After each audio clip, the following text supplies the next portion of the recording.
Hello everyone. तो आज हम लोग डिस्कस करने वाले हैं कंप्यूटर के इंपॉर्टेंट 20 क्वेश्चन जो कि आपके एग्जाम के लिए इंपॉर्टेंट है। ध्यान दीजिएगा, ये क्वेश्चन एग्जाम में पहले पूछे गए हैं। ठीक है, वीडियो को लाइक एंड शेयर जरूर करें। पार्ट 1, पार्ट 2, पार्ट 3 अपलोड है, इनकी प्लेलिस्ट बना दी गई है और इनका लिंक जो है डिस्क्रिप्शन बॉक्स में दिया हुआ है। अगर आप अभी तक आपने नहीं देखा तो देख लीजिएगा। सभी क्वेश्चन इंपॉर्टेंट है, आपको कोई भी क्वेश्चन को स्किप नहीं करना है। तो पहला क्वेश्चन है, क्या है, निम्नलिखित में से कौन सी आउटपुट युक्ति नहीं है। मैंने आपको कई बार बताया कि इनपुट डिवाइस और आउटपुट डिवाइस क्या होते हैं। इनपुट डिवाइस वो होते हैं जिससे हम लोग कंप्यूटर को कमांड देते हैं, इनपुट देते हैं, इन्फॉर्मेशन देते हैं। ठीक है, जैसे कीबोर्ड हो गया, माउस हो गया। और आउटपुट वो होता है जिससे हमको रिजल्ट दिखता है, जैसे हमको मॉनिटर पर रिजल्ट मिलता है। हम लोग प्रिंटर से प्रिंट आउट निकालते हैं, स्पीकर से गाना सुनते हैं। ठीक है, तो जो सही आंसर हो जाएगा यहाँ पे, कौन सी आउटपुट युक्ति नहीं है। चार ऑप्शन आपके सामने दिया हुआ, तो ऑप्शन नंबर यहाँ पे सी, कीबोर्ड। ठीक है, कीबोर्ड जो है ये आपका इनपुट आउटपुट युक्ति नहीं है, ये जो है इनपुट डिवाइस है। ठीक है, एग्जाम्पल के रूप में देख लीजिए, आउटपुट क्या क्या होती है। Output device monitor, printer, speaker, plotter, screen, image, projector. Input क्या होती हैं, keyboard, mouse, track ball, joystick, scanner, microphone, webcam और जो बार कोड रीडर होता है वो। स्प्रेडशीट अनुप्रयोग क्रमादेश निम्नलिखित में से कौन सा है। तो जहाँ पे ऑप्शन नंबर बी है, एम एस एक्सेल। ठीक है, देखिए एम एस एक्सेल जो है स्प्रेडशीट अनुप्रयोग क्रमादेश है। ठीक है, एम एस एक्सेल एक इलेक्ट्रॉनिक स्प्रेडशीट होती है। जिन लोगों को संख्या का विश्लेषण करना होता है, रिकॉर्ड करना होता है, व्यवस्थित करना होता है, उनको इसकी आवश्यकता होती है। ठीक है, तो option number B is the correct answer. Next है, कंप्यूटर में त्रुटि को निम्नलिखित में से क्या कहा जाता है। डिबग, बग, इनमें से कोई नहीं। कर्सर। देखिए बहुत इंपॉर्टेंट क्वेश्चन है, बेसिक क्वेश्चन है, बट एग्जाम में कई बार ही पूछा गया है। तो जो सही आंसर है, कंप्यूटर की जो एरर होती है, जो त्रुटि होती है, उनको हम लोग बग कहते हैं, बग। ठीक है, और इसकी जो बग होती है, यानी कि जो त्रुटि होती है, एरर को दूर करने के लिए हम लोग डिबग कहते हैं। डिबग, एरर को, बग इज द त्रुटि, डिबग उसको दूर करना। नेक्स्ट है, कंप्यूटर स्क्रीन पर दिखाई देने वाले ब्लिंकिंग सिंबल को हम लोग क्या कहते हैं। माउस, हैंड, कर्सर या लोगो। ठीक है, तो हम लोग इसको क्या कहते हैं, कर्सर कहते हैं। ठीक है, एरो टाइप का होता है, बदल भी सकते हैं इसका हम लोग लोगो, तो ये कर्सर होता है। ठीक है, तो option number C is the correct answer. Mouse जो है इनपुट डिवाइस है। ठीक है, नेक्स्ट है, टेक्स्ट को इटैलिक बनाने के लिए शॉर्टकट की कौन सी होती है। शॉर्टकट की पूछा है, तो इटैलिक बनाने के लिए हम लोग कंट्रोल प्लस आई करते हैं। ठीक है, अंडरलाइन करने के लिए कंट्रोल प्लस यू करते हैं, और जो है प्रिंट करने के लिए कंट्रोल प्लस पी करते हैं। Email, electronic mail, full form भी पूछा था, तो ईमेल का फुल फॉर्म का इलेक्ट्रॉनिक, इलेक्ट्रॉनिक, इलेक्ट्रॉनिक मेल। इसके जन्मदाता कौन है। चार ऑप्शन दिया हुआ है, Bill Gates, Timothy Bill, Lincoln या Ray Tomlinson. And the correct answer of the question option number D. Email के जन्मदाता कौन है, Ray Tomlinson. D is the correct answer. Next है, किसी डॉक्यूमेंट को नए नाम से सेव करने के लिए आप निम्नलिखित में से क्या चुनेंगे। Control plus S, file save पर क्लिक करें, टूल्स, ऑप्शन सेव पर क्लिक करें, फाइल सेव एज पर क्लिक करें। तो किसी भी डॉक्यूमेंट को नए नाम से सेव करने के लिए हम क्या यूज़ करते हैं फाइल सेव एज करेंगे, फिर आपको जिस भी नाम से सेव करना होता है सेव कर सकते हैं। ठीक है, नेक्स्ट है, सेलेक्ट किए गए टेक्स्ट को एक स्थान से दूसरे स्थान पर ले जाने के लिए आप निम्नलिखित में से किसको चुनेंगे। बहुत ही ज़्यादा इंपॉर्टेंट क्वेश्चन है, तो जो सही आंसर है option number C, cut and paste. ठीक है, सेलेक्ट किए गए टेक्स्ट को एक स्थान से दूसरे स्थान पर ले जाने के लिए कट एंड पेस्ट कमांड का चुनना होता है। ठीक है, नेक्स्ट क्वेश्चन है, हार्डवेयर का वह अंग जो आपके कंप्यूटर के अंकीय सिग्नलों को अनुरूप सिग्नलों में परिवर्तित करता है और जो टेलीफोन लाइनों के लिए जरिए प्रेषित होता है, वो क्या कहलाता है। चार ऑप्शन दिया हुआ है, ट्रांसलेटर, ब्लू कोड, कन्वर्टर या मोडेम। तो नाइन्थ क्वेश्चन का सही आंसर होगा ऑप्शन नंबर डी, मोडेम।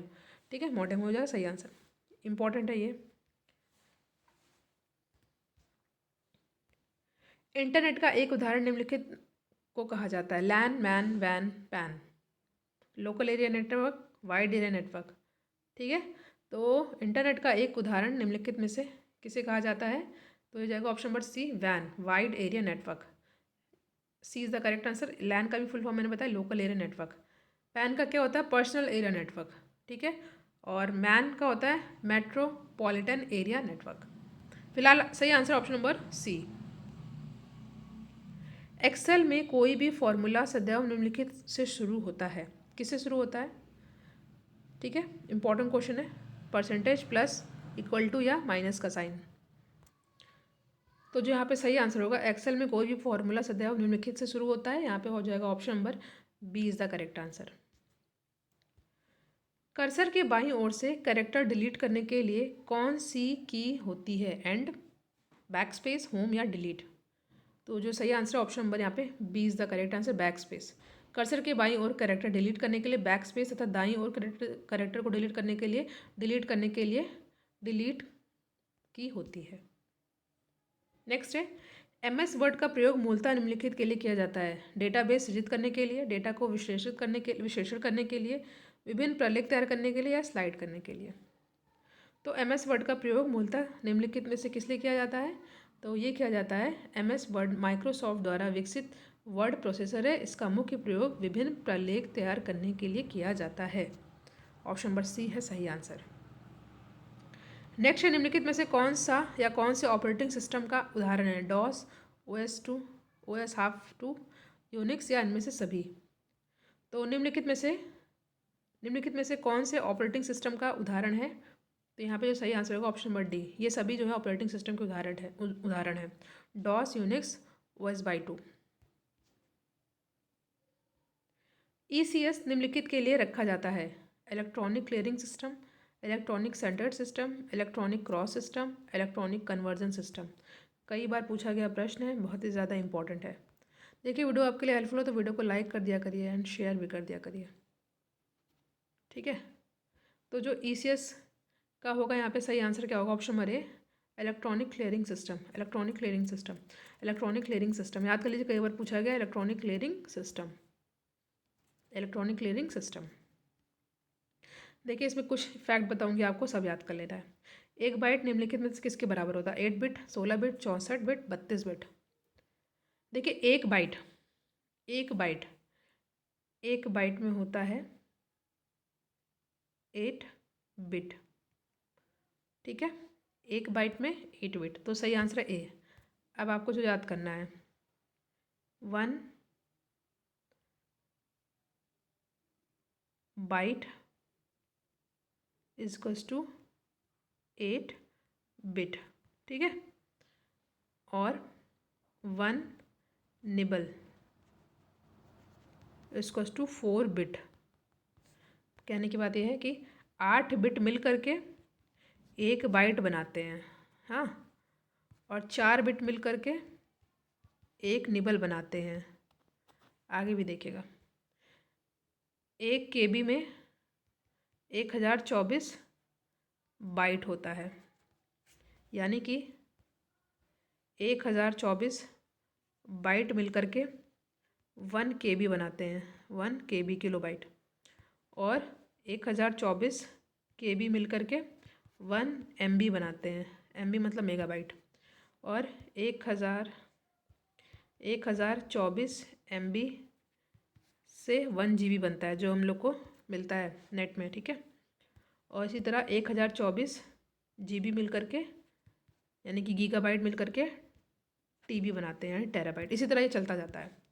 आपको याद कर लेना, बिट ज़रूर पूछा जाता है, 0 और 1 बाइनरी डिजिट होती है।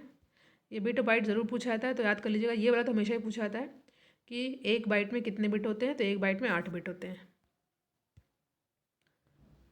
नेक्स्ट है, निम्नलिखित में से कौन सी कंप्यूटर की अस्थायी मेमोरी है, स्मृति है? अस्थायी, ठीक है। एक प्राइमरी मेमोरी होती है, एक सेकेंडरी मेमोरी होती है। ठीक है, प्राइमरी और सेकेंडरी। तो जो पूछा है, निम्नलिखित में से कौन सी कंप्यूटर की अस्थायी स्मृति मेमोरी है? ठीक है, अस्थायी, ध्यान दीजिएगा। जो मेमोरी है, यहाँ मेमोरी है, लिख लेते हैं। ठीक है, इसमें एक होती है प्राइमरी, ठीक है, एक होती है यहाँ पे सेकेंडरी। ठीक है, प्राइमरी होती है, सेकेंडरी होती है। प्राइमरी में भी एक स्थायी होती है और एक अस्थायी होती है। तो जो स्थायी होती है वो कौन कौन सी होती है? प्राइमरी में स्थायी अस्थायी होती है, ये प्राइमरी है। प्राइमरी में भी होती है स्थायी और अस्थायी। तो स्थायी में होता है ROM, read only memory, P ROM, ठीक है, EP रोम, एंड एक और होता है ई रोम। और जो अस्थायी होती है एक ही होता है, वो होता है रैम, रैंडम एक्सेस मेमोरी। तो जो पूछा है आपसे कि मेमोरी में कौन सी जो है यहाँ पे अस्थायी है, तो प्राइमरी में एक स्थायी होती है एक अस्थायी होती है। स्थायी में इतनी सारी होती हैं और अस्थायी में केवल रैम होता है। सिंपल आपको याद कर लेना है, अस्थायी कौन सी होती है, रैम होती है, यानी कि रैंडम एक्सेस मेमोरी। और जो रोम होता है वो स्थायी होता है, ठीक है।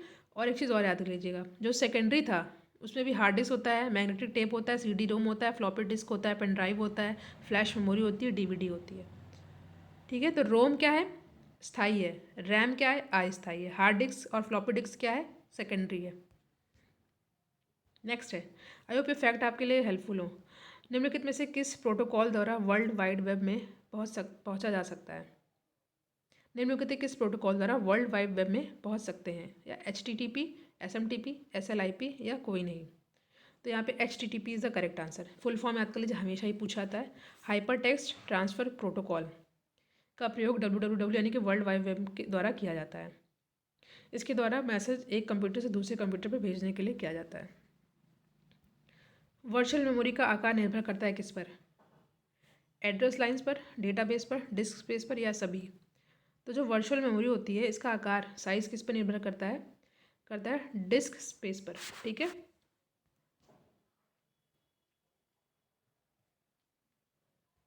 नेक्स्ट है, कंप्यूटर के कीबोर्ड में कितनी वर्णमालाओं की कुंजी होती है, की होती है। तो option number C 26 is the correct answer.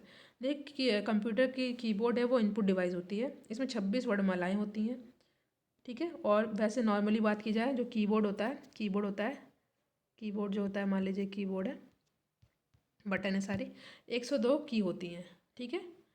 की के कई प्रकार होते हैं, एक अल्फान्यूमेरिक की होता है, फंक्शन की होता है, स्पेशल की होता है। तो यहाँ पे वर्णमाला पूछा है तो 26 होते हैं। Option number C is the correct answer. तो यहाँ पे हमने कंप्यूटर के 20 क्वेश्चन को डिस्कस किया है, पार्ट 4 था ये। अभी तक 150 क्वेश्चन को डिस्कस किया जा चुका है, बेसिक से लेकर मॉडरेट क्वेश्चन को डिस्कस किया जा चुका है। आई होप ये वीडियो आपके लिए हेल्पफुल हो। Thank you.